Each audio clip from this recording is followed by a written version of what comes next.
Sa edad na 26, natuklasan na ngayon 33 anyos na si Eric Balacoa ang kanyang hilig sa mixed martial arts o MMA. Inspirasyon niya rito ang mga naunang MMA fighters na tubong binggit at ang hilig din ito noon sa panonood ng mixed martial arts. Matapos siyang manalo sa isang local fight noong 2025, mas lalo pa siyang naingganyang ipagpatuloy ang kanyang nasimulan. So, after ko nung manalo ng championship na yun, ma'am, bale, nag-aanda talaga ako ng sana may offer na sa ibang bansa. May mga offer naman po kasi dati, pero may reason bakit di ko tinanggap kasi nagkaroon ako ng mga injury dati. Pero since then na ito na yung huling na offer, so ginab ko na agad. Matapos ang ilang mga laban, kinilala siya sa ring bilang The Fearless.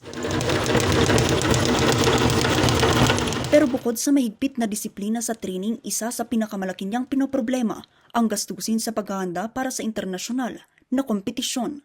Sa ika-6 kasi ng Hunyo, nakatakda niyang ipamalas muli ang kanyang tapang at lakas sa MMA event na Lion Championship 32 sa Hanoi, Vietnam. Bagamat malaki ang suportang nakukuha niya mula sa kanyang pamilya, umaasa pa rin siya na makakakuha ng karagdagang tulong mula sa pamahalaan. So, humiin na lang po is sana mabigyan ito na lang ng pansin ng kahit ng mga local, yung mga LGUs lang sana, sa mga combat sports. Kasi kung nakikita ko naman sa ibang sports, supportahan naman nila. Pero pagdating talaga sa combat sports, kung saan na mamayagpag yung, yun nga, yung usually, gano'n na mamayagpag Pilipino sa combat sports.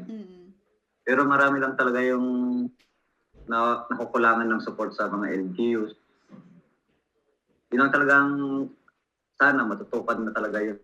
Ayon sa retired MMA fighter na si Eric, The Natural Kelly, matagal nang suliranin ng mga atleta ang kakulangan ng suporta. Nung kami po ay lumalaban, nirepresenta ang siyudad ng Baguio, ang ating lugar na Baguio sa mga national at international competitions, ay dahil po sa passion. Kahit na kulang ang suporta ng ating lungsod ng Baguio, pero ganun pa man, dahil sa passion nga po, ay ginagawa namin yung aming makakaya, naghahanap ng ibang suporta sa mga private sectors. Sa akin po bilang isang atleta at na nagretiro, nalulungkot po ako dahil hanggang ngayon pa pala ay walang tumututok or nag-aasikaso para sa ating mga sports development. Ang problemang ito tinalakay kamakailan sa Senado. Ayon kay Senator Bongo, napapanahon na raw para amyendahan ng Republic Act 11470 o ang National Academy of Sports Act na naglalayong magbigay ng mas maayos na training, edukasyon at pagpapaunlad sa mga atletang Pilipino na may potensyal sa internasyonal na kompetisyon. Aside from that, plano rin po nating i-review or kung kakailanganin po i-amend po itong PSC law dahil medyo matagal na po ito at dapat po sang-ayon na po ito sa panahon na ngayon.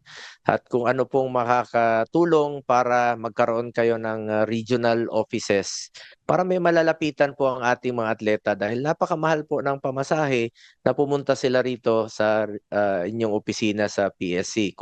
Samantala, mas lumakas pa ang pag-asa ng sports sector matapos pang hawakan ng Korte Suprema ang desisyon na dapat maglaan ng pondo ang PAGCOR at PCSO para sa Philippine Sports Commission. Lalo pa itong pinagtibay matapos ipag-utos ng Korte Suprema noong nakaraang taon sa PCSO at PAGCOR na magsumite ng kung magkano ang dapat nilang bayaran sa PSC. At noong 14 ng Enero ngayong taon, pinagtibay ng Korte Suprema ang desisyon na dapat makuha ng Philippine Sports Commission o PSC ang buong 5% ng kabuang kita ng PAGCOR. Maliban dito, pinag-aaralan din ng Philippine Sports Commission o PSC ang epekto sa panukalang sports tourism program na ipinasa nila sa Office of the Executive Secretary.